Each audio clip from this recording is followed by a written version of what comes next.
जय हिंद साथियों, welcome to self study classes with Sumit Jain YouTube channel में आप सभी का स्वागत है। दोस्तों, हिंदी साहित्य की निरंतर टेस्ट सीरीज चल रही है और रात्रि 9 बजे आपका वीडियो स्टार्ट होता है। तो रोज देखें 9 बजे और अपनी जो हिंदी साहित्य की तैयारी है उसको सुदृढ़ बनाएं। पीजीटी एग्जाम वाले नेट एग्जाम, टीजीटी, आरपीएससी और ऐसे एग्जाम की तैयारी कर रहे हैं जो जिनमें हिंदी साहित्य पूछा जाता है, उनके लिए बहुत ही उपयोगी ये टेस्ट सीरीज चल रही है। ठीक है, तो निरंतर देखें और अगर कोई भी कहीं डाउट लगता है आपको तो आप फेसबुक से जुड़ सकते हैं, सर्च करेंगे सुमित जैन। ठीक है, इंस्टाग्राम से जुड़ सकते हैं, सर्च करेंगे Sumit Jain self study classes.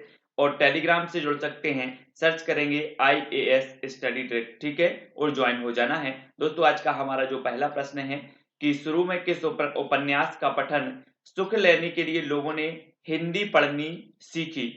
तो किस उपन्यास का पठन सुख लेने के लिए अनूठी बेगम, गुप्त गोदना, चंद्रकांता संतति या फिर पुतली महल। 4 विकल्प हैं, 4 में से एक का चयन करना है। आपको 5 सेकंड दिए जाएंगे और उत्तर आपको बताना है। तब आपका बिल्कुल सही जो आंसर हो जाएगा दोस्तों, वो हो जाएगा चंद्रकांता संतति, है ना। ये जो उपन्यास है देवकीनंदन खत्री साहब का है, चंद्रकांता संतति। और इस उपन्यास का पठन सुख लेने के लिए लोगों ने हिंदी पढ़नी सीखी। तो सा नंबर आपका यहाँ पर बिल्कुल सही होगा।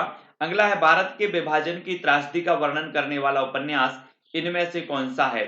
तमस, शेखर एक जीवनी, बेदिन या फिर दूसरी बार। प्रश्न क्रमांक 416 का उत्तर हमें बताना है 4 विकल्प के माध्यम से।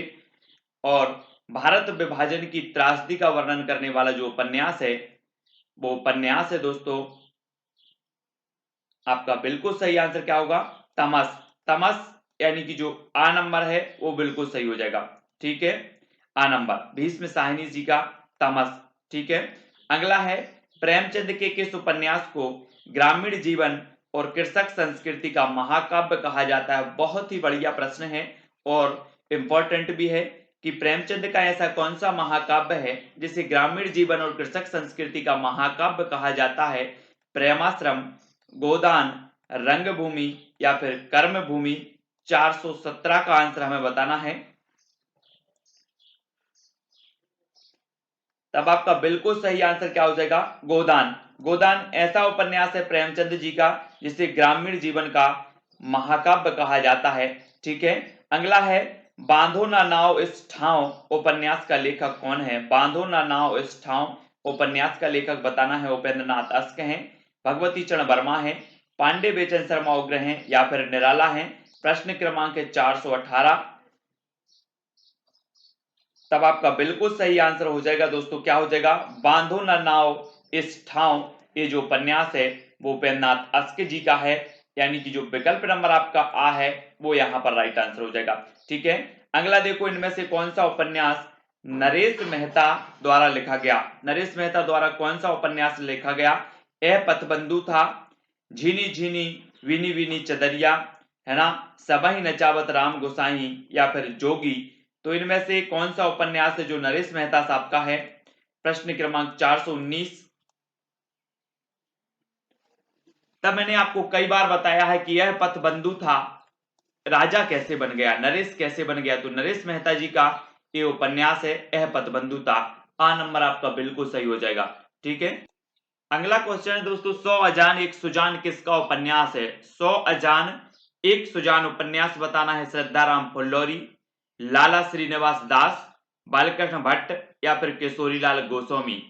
100 अजान एक सुजान 420 का आंसर बताना है और आपका बिल्कुल सही आंसर क्या होगा।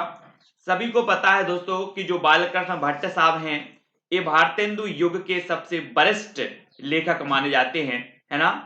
और उनके बाद जो नंबर आता है वो भारतेंदु हरिश्चंद्र साहब का आता है। तो 100 अजान एक सुजान नामक जो उपन्यास है वो बालकृष्ण भट्ट साहब का है, यानी कि जो विकल्प नंबर आपका सा हो जाएगा वो सही आंसर होगा यहाँ पर। अगला है, किस उपन्यास में व्यक्ति के मन की शंकाओं, उलझनों और गुत्थियों का चित्रण हुआ है। तो किस उपन्यास में हुआ है। गोद, परख, मां या फिर कुसुमलता। किस उपन्यास में व्यक्ति के मन की शंकाओं और उलझनों और गुत्थियों का चित्रण हुआ है। प्रश्न क्रमांक है 421 और 421 का आपका जो राइट आंसर होगा वो हो जाएगा दोस्तों परख। परख यानी कि जो विकल्प नंबर आपका बा है वो सही हो जाएगा। ठीक है, बी नंबर। नेक्स्ट है जासूसी उपन्यासों का प्रवर्तन किसने किया। जासूसी उपन्यासों का प्रवर्तन बताना है किसने किया। देवकीनंदन खत्री, दुर्गा प्रसाद खत्री, गोपाल राम गहमरी या किशोरीलाल गोस्वामी। 422 का आंसर, जासूसी उपन्यासों का प्रवर्तन किसने किया है। तब आपका बिल्कुल सही आंसर हो जाएगा गोपाल राम गहमरी, यानी कि जो विकल्प नंबर आपका सा है वो सही है यहाँ पर। ठीक है, नेक्स्ट है देवकीनंदन खत्री का चंद्रकांता संतति उपन्यास कितने भागों में प्रकाशित है। 12 भागों में, 2 भागों में, 24 भागों में या फिर 8 भागों में। देवकीनंदन खत्री का है एक उपन्यास चंद्रकांता संतति और ये कितने भागों में प्रकाशित है। तो 423 का उत्तर हमें यहाँ पर बताना है। तब आपका राइट आंसर क्या हो जाएगा। तब आपका प्रश्न क्रमांक 423 का आंसर हो जाएगा क्या, 24। देवकीनंदन खत्री का चंद्रकांता संतति उपन्यास कितने भागों में प्रकाशित है।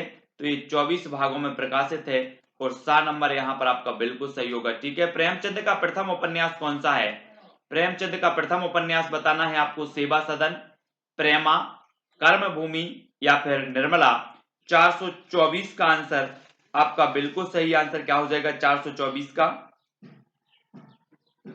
तो प्रेमचंद का जो प्रथम उपन्यास माना जाता है दोस्तों वो माना जाता है कौन सा, प्रेमा।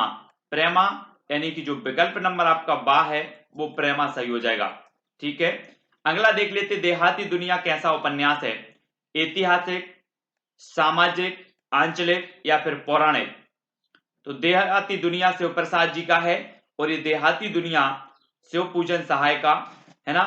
और देहाती दुनिया उपन्यास कैसा है, तो 425 का आंसर बताना है। तब आपका बिल्कुल सही आंसर हो जाएगा दोस्तों, आंचलिक उपन्यास है। कैसा है, आंचलिक। ठीक है, देहाती दुनिया। अगला देखो, भगवती चरण वर्मा के किस उपन्यास ने उन्हें हिंदी उपन्यास साहित्य में ऊंचा दर्जा दिलाया। भगवती चरण वर्मा का कौन सा उपन्यास है जिसने हिंदी उपन्यास साहित्य में उन्हें ऊंचा दर्जा दिलाया। चित्रलेखा, पतन, रेखा या फिर 3 वर्ष। तो 426 का आंसर बताना है। तो राइट आंसर जो आपका हो जाएगा दोस्तों, चित्रलेखा। चित्रलेखा यानी कि जो विकल्प नंबर आ है वो यहां पर राइट आंसर होगा। ठीक है, अगला देखो, पांडे बेचन शर्मा उग्र के किस बहुचर्चित उपन्यास को बनारसीदास चतुर्वेदी ने घासलेटी साहित्य कहा है। तो किस उपन्यास को कहा है, घंटा, फागुन के दिन 4, दिल्ली का दलाल या फिर चॉकलेट। तो प्रश्न क्रमांक 427 का आंसर यहां पर बताना है और राइट आंसर हो जाएगा दोस्तों आपका चॉकलेट। चॉकलेट यानी कि जो विकल्प नंबर दा है वो सही हो जाएगा। मैंने कई बार चॉकलेट को याद करवाया है कि अगर बच्चों को चॉकलेट ना मिले तो बच्चे कैसे हो जाते हैं, उग्र हो जाते हैं, उग्र। तो चॉकलेट उपन्यास के लेखक कौन होंगे, चॉकलेट उपन्यास के हो जाएंगे पांडे बेचन शर्मा, उग्र। ठीक है, अगला देखो, इनमें से किस उपन्यास में दहेज प्रथा और अनमेल विवाह के कारण होने वाले पारिवारिक विघटन का चित्रण है। तो किस उपन्यास में है, अंतिम आकांक्षा, प्रेमाश्रम, तितली या फिर निर्मला। 428 का आंसर बताना है। तो बिल्कुल सही आंसर होगा दहेज प्रथा और अनमेल विवाह के कारण होने वाली पारिवारिक विघटन का जो चित्रण हुआ है दोस्तों वो हुआ है निर्मला।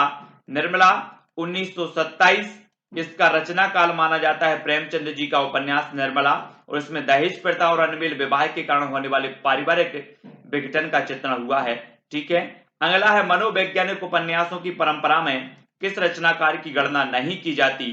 तो किसकी नहीं की जाती, ज्ञानेन्द्र कुमार की, अज्ञेय की, ईला चंद्र जोशी या फिर अमृत राय की। तो 429 का आंसर बताना है। देखो, डॉक्टर देवराज, ज्ञानेन्द्र कुमार, अज्ञेय और ईला चंद्र जोशी ये मनोविश्लेषणवादी उपन्यासकार माने जाते हैं, जबकि आपका जो उत्तर है अमृत राय वो यहां पर सही हो जाएगा। अमृत राय मनोविश्लेषणवादी उपन्यासकार नहीं माने जाते। डी नंबर आपका यहां पर सही आंसर हो जाएगा। गोद और अंतिम आकांक्षा उपन्यासों का लेखक कौन है। गोद और अंतिम आकांक्षा उपन्यासों के लेखक बताना है राधिका रमण प्रसाद सिंह, भगवती प्रसाद वाजपेयी, सियाराम शरण गुप्त या फिर राय कृष्ण दास। 430 का आंसर बताना है यहां पर। तब आपका बिल्कुल सही आंसर होगा गोद और अंतिम आकांक्षा जो उपन्यास है दोस्तों ये सियाराम शरण गुप्त की बताना है दोस्तों कि वृंदावन लाल वर्मा के इन उपन्यासों में कौन सा उपन्यास ऐतिहासिक पृष्ठभूमि पर लिखा गया, तो कौन सा लिखा गया। ये 4 विकल्प है, ऐतिहासिक पृष्ठभूमि पर लिखा गया उपन्यास बताना है। और प्रश्न क्रमांक है 431 का आपका बिल्कुल सही आंसर क्या हो जाएगा, आंसर होगा दोस्तों आपका गढ़कुंडार। गढ़कुंडार यानी कि जो सा नंबर है वो यहां पर सही हो जाएगा। ठीक है, अगला है अज्ञेय के उपन्यास शेखर एक जीवनी का मूल मंतव्य क्या है। पुरुषत्व का बखान, अंतर्विरोधों का चित्रण, स्वतंत्रता की खोज या फिर प्रेम की पहचान। अज्ञेय के उपन्यास शेखर एक जीवनी का मूल मंतव्य क्या है। प्रश्न क्रमांक 432 और 432 का बिल्कुल सही आंसर होगा स्वतंत्रता की खोज, सा नंबर। ठीक है, नेक्स्ट है जहाज का पंछी उपन्यास किसने लिखा। जहाज का पंछी उपन्यास किसने लिखा, अज्ञेय जी ने, ईला चंद्र जोशी, जैनेन्द्र कुमार या उपेंद्रनाथ अस्क। जहाज का पंछी उपन्यास किसने लिखा है, 433 का उत्तर बताना है। तो जहाज का पंछी जो उपन्यास है वो लिखा है दोस्तों किसने, ईला चंद्र जोशी, यानी कि जो विकल्प नंबर आपका बा है वो यहां पर राइट आंसर होगा। अगला है सती मैया का चोरा। सती मैया का चोरा किस दृष्टिकोण से लिखा गया उपन्यास है, गांधीवादी, मार्क्सवादी, अस्तित्ववादी या फिर व्यक्तिवादी। प्रश्न क्रमांक 434 सती मैया का चोरा किस दृष्टिकोण से लिखा गया उपन्यास है। और आपका बिल्कुल सही आंसर हो जाएगा दोस्तों, वो हो जाएगा मार्क्सवादी, यानी कि जो विकल्प नंबर बी है वो यहां पर सही होगा, बी नंबर। ठीक है, नेक्स्ट है तिलिस्मी उपन्यासों की परंपरा की शुरुआत किसने की है। तिलिस्मी उपन्यास की परंपरा की जो शुरुआत की वो किसने की है, किशोरी लाल गोस्वामी ने, गोपाल राम गहमरी, देवकी नंदन खत्री या फिर दुर्गा प्रसाद खत्री। 435 का उत्तर हमें बताना है। तो तिलिस्मी उपन्यासों की परंपरा की जो शुरुआत की है वो की है देवकी नंदन खत्री साहब ने। और जो सा नंबर है आपका बिल्कुल सही हो जाएगा, सा नंबर। ठीक है, अगला है भगवती चरण वर्मा के उपन्यास चित्रलेखा की मूल कथा किस पर आधारित है। चित्रलेखा की मूल कथा किस पर आधारित, सामाजिक विसंगति, पाप पुण्य, विवाह या फिर अकेलापन। तो चित्रलेखा की मूल कथा किस पर आधारित है। प्रश्न क्रमांक 436 और 436 का आपका बिल्कुल सही आंसर क्या हो जाएगा, पाप पुण्य। पाप पुण्य यानी कि जो विकल्प नंबर बी है वो यहां पर सही हो जाएगा। ठीक है, अगला क्वेश्चन है दोस्तों मेला आंचल किस प्रकार का उपन्यास है। मेला आंचल बताना है, ऐतिहासिक, सामाजिक, आंचलिक या फिर राजनीतिक। तो मेला आंचल किस प्रकार का उपन्यास माना जाता है, 437 का उत्तर यहां पर लिखना है। और राइट जो आंसर आपका हो जाएगा वो कैसा हो जाएगा, सभी को पता है कि जो मेला आंचल है फणीश्वरनाथ रेणु साहब का उपन्यास है और ये उपन्यास माना जाता है आंचलिक उपन्यास। ठीक है, क्षेत्र विशेष से संबंधित उपन्यास है आंचलिक उपन्यास। ठीक है, धर्मवीर भारती का गुनाहों का देवता किस कारण लोकप्रिय हुआ, भावुकता तथा रोमानियत, आकर्षक शैली, उत्कृष्ट संवाद या फिर भाषा। तो किस कारण से ये लोकप्रिय हो गया, 438 का आंसर बताना है। और 438 का उत्तर जो आपका हो जाएगा दोस्तों, जल्दी से अगर आपसे बनता है तो कमेंट में जरूर लिखा करें। और उत्तर हो जाएगा भावुकता तथा रोमानियत, आ नंबर आपका बिल्कुल सही होगा।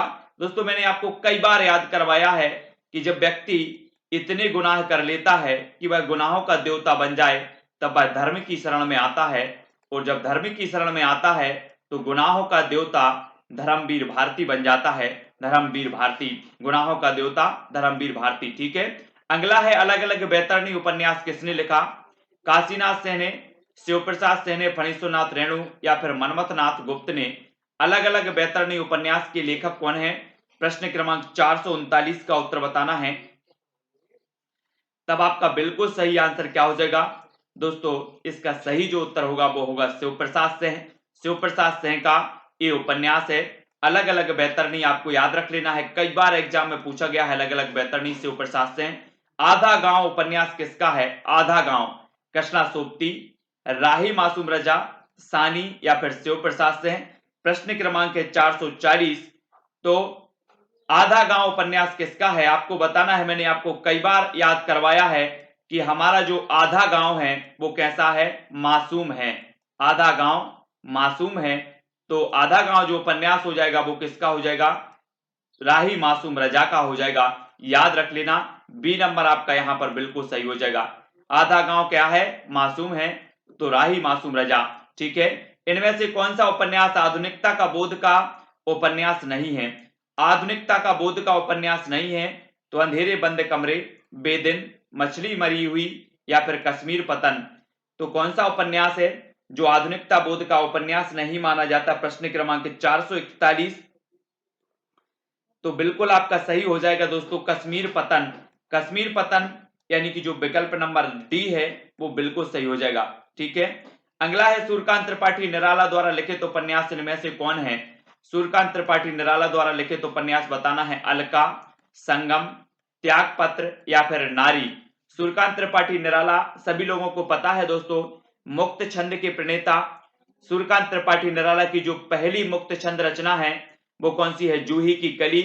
निराला को क्रांतिकारी कवि भी कहा जाता है, छायावाद का आधार स्तंभ भी कहा जाता है और महाप्राण भी कहा जाता है। इनके जीवन की अगर आप कथा सुनोगे तो निश्चित ही बहुत ही अच्छी कथा है, आपको भी भावुक कर देगी कहीं ना कहीं।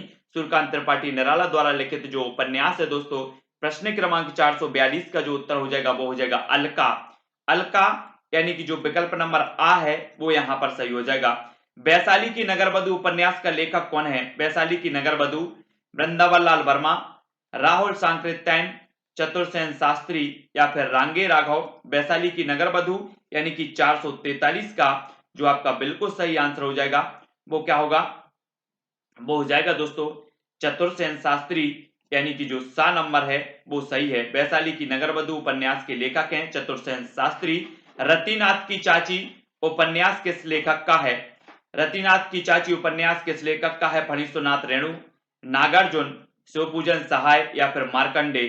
444 का उत्तर बताना है हमें, और 444 का जल्दी से बताएं, अगर आपसे बनता है तो जरूर लिखा करें। रतिनाथ की चाची उपन्यास कई बार पूछा भी गया है और इसका सही जो उत्तर हो जाएगा दोस्तों वो हो जाएगा नागार्जुन। नागार्जुन यानी कि जो विकल्प नंबर बी है वो यहां पर सही होगा। नागार्जुन ने कहा था कि आओ रानी हम ढाएंगे पालकी, यही हुई है राय जवाहरलाल की, है ना? तो ये किसकी पंक्ति है? ये जो कथन है वो नागार्जुन साहब का है। ऐसा भी पूछा जाता है कि आओ रानी हम ढाएंगे पालकी, यही हुई है राय जवाहरलाल की। ये जो पंक्तियां हैं वो किसकी हैं? तो ये नागार्जुन जी की हैं। ठीक है, नेक्स्ट है भगवती चरण वर्मा के उपन्यास भूले बिसरे चित्र के संदर्भ में कहा जाने वाला कौन सा तथ्य ठीक है? पाप पुण्य का प्रवक्ता, विफल प्रेम कथा, वर्तमान जीवन का चित्रकूट या फिर व्यथा की कहानी। 445 का उत्तर हमें लिखना है यहां पर, और 445 का आपका बिल्कुल सही आंसर हो जाएगा कि जो भूले बिसरे चित्र है, सबसे पहला तो ये है कि भगवती चरण वर्मा। ठीक है, भगवती चरण वर्मा जी की ये उपन्यास है और इसमें जो चित्रण किया गया है तथ्य ठीक है, वो कौन सा है? तो आपका बिल्कुल सही आंसर होगा वर्तमान जीवन का चित्रकूट, यानी कि सा नंबर आपका सही हो जाएगा। अगला है दोस्तों ऐतिहासिक उपन्यासों की परंपरा शुरुआत करने का श्रेय किसे जाता है? ऐतिहासिक उपन्यासों की परंपरा ये एग्जाम में पूछा गया है, कई एग्जामों में पूछा गया है। वृंदावन लाल वर्मा, पांडे बेचन शर्मा उग्र, चतुर्सेन शास्त्री या फिर भगवती चरण वर्मा। तो 446 का आपका बिल्कुल सही आंसर होगा दोस्तों वृंदावन लाल वर्मा। ठीक है, मृग नयनी इनका एक उपन्यास है जो कई बार पूछा जाता है वृंदावन लाल वर्मा जी का, और ये ऐतिहासिक उपन्यासों की परंपरा को शुरुआत करने वाले हैं या फिर जन्मदाता हैं। ठीक है, अगला देखो अनाम दास का पोथा, ये उपन्यास किसका है? भगवती चरण वर्मा जी का, हजारी प्रसाद द्विवेदी, ईला चंद्र जोशी या फिर उपेंद्र नाथ अस्क का। अनाम दास का पोथा हमने कई बार पढ़ा है। 447 का आपका बिल्कुल सही आंसर होगा हजारी प्रसाद द्विवेदी। ये वो ही हजारी प्रसाद द्विवेदी हैं दोस्तों जिन्होंने हिंदी साहित्य का आदिकाल, हिंदी साहित्य का उद्भव एवं विकास, हिंदी साहित्य की भूमिका नामक ग्रंथ लिखे हैं। ठीक है, और हिंदी साहित्य के आदिकाल को जो आदिकाल नाम देने वाले हैं वो हजारी प्रसाद द्विवेदी ही हैं। तो बी नंबर आपका बिल्कुल सही हो जाएगा। ठीक है, अगला क्वेश्चन, उपन्यास का लेखक कौन है? झूठा सच उपन्यास का यशपाल, नागार्जुन, भीष्म साहनी या फिर श्रीलाल शुक्ल। प्रश्न क्रमांक 448 का उत्तर बताना है। और दोस्तों मैंने कई बार आपको याद बताया है कि जो वर्तमान युग चल रहा है इसमें लोग क्या कर रहे हैं, अपने यश को प्राप्त करने के लिए झूठ को भी सच, सच को भी झूठ बना रहे हैं। ठीक है, तो झूठा सच ये किसका होगा, यशपाल का, क्योंकि यश प्राप्त करने के लिए झूठा सच भी बोल रहे हैं, सच का झूठ भी बना रहे हैं, तो झूठा सच यशपाल। ठीक है, अगला है बूंद और समुद्र उपन्यास किसका है। बूंद और समुद्र उपन्यास बताना है उपेंद्र नाथ अस्क का, शिवपूजन सहाय का, ईलाचंद्र जोशी या फिर अमृतलाल नागर का। बूंद और समुद्र आपको बताना है 449 का आंसर आपका बिल्कुल सही आंसर क्या हो जाएगा। मैंने कई बार आपको याद करवाया है कि अगर पूरे समुद्र में से एक बूंद अमृत की आपको मिल जाए तो आप क्या हो जाओगे, अमर हो जाओगे। तो बूंद और समुद्र उपन्यास जो है वो किसका हो जाएगा, अमर हो जाओगे, मतलब अमृतलाल नागर। ठीक है, तो अमृतलाल नागर यानी कि जो विकल्प नंबर आपका डी है वो यहां पर सही हो जाएगा। ठीक है, श्रीलाल शुक्ल का राग दरबारी किस शैली में लिखा गया है। राग दरबारी आपको बताना है पत्रात्मक शैली, रिपोर्टाज, आत्मकथात्मक शैली या फिर डायरी शैली। 450 का उत्तर बताना है। तो जो राग दरबारी है ये पूछा जाता है, श्रीलाल शुक्ल जी का उपन्यास है, लेकिन ये किस शैली में लिखा गया है, तो ये लिखा गया है रिपोर्टाज शैली। रिपोर्टाज यानी कि जो विकल्प नंबर आपका बी है वो यहां पर सही हो जाएगा, 450 का बी। ठीक है, नागार्जुन के उपन्यासों में किस जिले का राजनीतिक सांस्कृतिक चित्रण उपलब्ध है। नागार्जुन के उपन्यासों में किस जिले का राजनीतिक और सांस्कृतिक चित्रण उपलब्ध है। दरभंगा, पूर्णिया, इलाहाबाद, बलिया या फिर गोरखपुर। तो 451 का उत्तर हमें बताना है और राइट आंसर जो आपका हो जाएगा वो हो जाएगा पूर्णिया जिला, यानी कि दरभंगा पूर्णिया। ठीक है, आ नंबर आपका बिल्कुल सही होगा। अगला है दोस्तों, यशपाल का ऐतिहासिक उपन्यास इनमें से कौन सा है। यशपाल का बताना है दादा कामरेड, देशद्रोही, दिव्या या फिर मनुष्य के रूप। 452 का उत्तर हमें यहां पर लिखना है और इनका जो ऐतिहासिक उपन्यास माना जाता है वो माना जाता है दिव्या।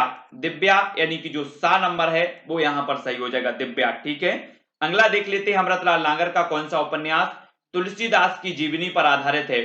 ये कई बार पूछा गया है दोस्तों कि तुलसीदास की जीवनी पर आधारित अमृतलाल का जो उपन्यास है वो कौन सा है। 453 का उत्तर बताना है और 453 का आपका बिल्कुल सही आंसर होगा मानस का हंस। मानस का जो हंस उपन्यास है ये तुलसीदास के जीवन पर आधारित उपन्यास है और ये किसका है, तो अमृतलाल नागर जी का।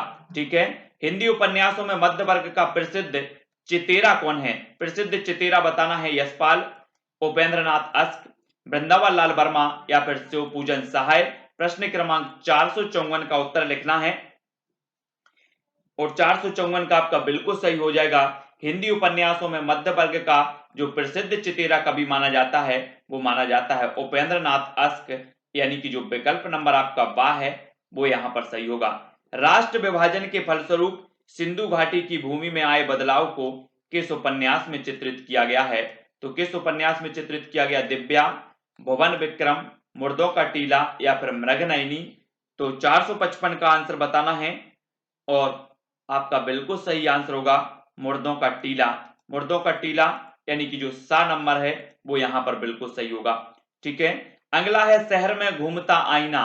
शहर में घूमता आईना उपन्यास के लेखक कौन है। उपेंद्र नाथ अस्क हैं, अमृतलाल नागर हैं, धर्मवीर भारती या फिर मोहन राकेश हैं। तो आपका बिल्कुल सही आंसर होगा शहर में घूमता आईना, इसके लेखक हैं उपेंद्र नाथ अस्क, यानी कि जो आ नंबर है वो बिल्कुल सही होगा, आ नंबर। ठीक है, धर्मवीर भारती का उपन्यास सूरज का सातवां घोड़ा किस श्रेणी में रखा गया। आंचलिक, प्रयोगशील, ऐतिहासिक या फिर मनोवैज्ञानिक। तो 457 का उत्तर लिखना है हमें।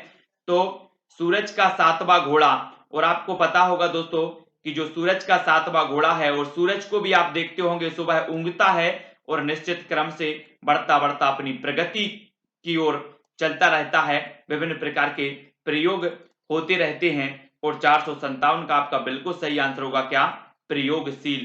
प्रयोगशील यानी कि सूरज का सातवां घोड़ा धर्मवीर भारती कई बार पूछा गया और इसे रखा जाता है तो प्रयोगशील उपन्यासों की श्रेणी में रखा जाता है। अगला है अज्ञेय के किस उपन्यास की प्रशंसा प्रकाशमान पुच्छल तारा कहकर की गई है। तो किस उपन्यास की गई है, शेखर एक जीवनी, नदी के दीप, अपने अपने अजनबी या फिर बीनू भगत। ये चार विकल्प हैं, चार में से एक का चयन हमें करना है और आपका बिल्कुल सही आंसर होगा कि अज्ञेय। अज्ञेय यानी कि सच्चिदानंद हीरानंद बादशाह अज्ञे इनका पूरा नाम है, ठीक है। और तार सप्तक के प्रवर्तक यानी कि तार सप्तक के प्रमुख कवि जो माने जाते हैं वो अज्ञे जी माने जाते हैं। और इनकी एक रचना है, एक कहानी है कोठरी की बात, है ना, कोठरी की बात, तो ये भी याद रखना है। और कितनी नाव में कितनी बार इनकी एक श्रेष्ठ रचना मानी जाती है अज्ञे जी की। और अज्ञे जी का जो एक उपन्यास है जिसे प्रकाशमान पुच्छल तारा कहकर इसकी जो है प्रशंसा की गई है, 458 का उत्तर बताना है तो वो है शेखर एक जीवनी, यानी कि जो विकल्प नंबर आ है वो बिल्कुल यहां पर सही हो जाएगा। तो सभी लोग वीडियो को लाइक करें दोस्तों। इसी प्रकार से जो अपनी टेस्ट सीरीज है वो रात्रि 9 बजे आपको वीडियो उपलब्ध करवाया जाता है। टॉप 1000 प्रश्नों की ये टेस्ट सीरीज हमारी चल रही है।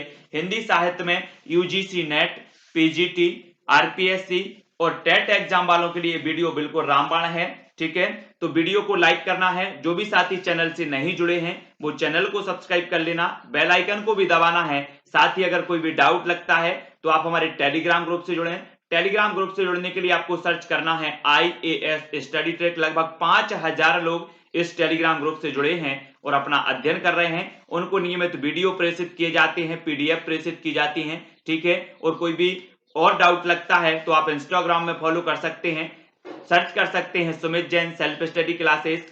फेसबुक में फॉलो कर सकते हैं, सर्च कर सकते हैं सुमित जैन, ठीक है। वीडियो को लाइक करें, अपने मित्रों तक शेयर करें, व्हाट्सएप और फेसबुक ग्रुपों में शेयर करें। आज के वीडियो के लिए दोस्तों बस इतना ही। जय हिंद।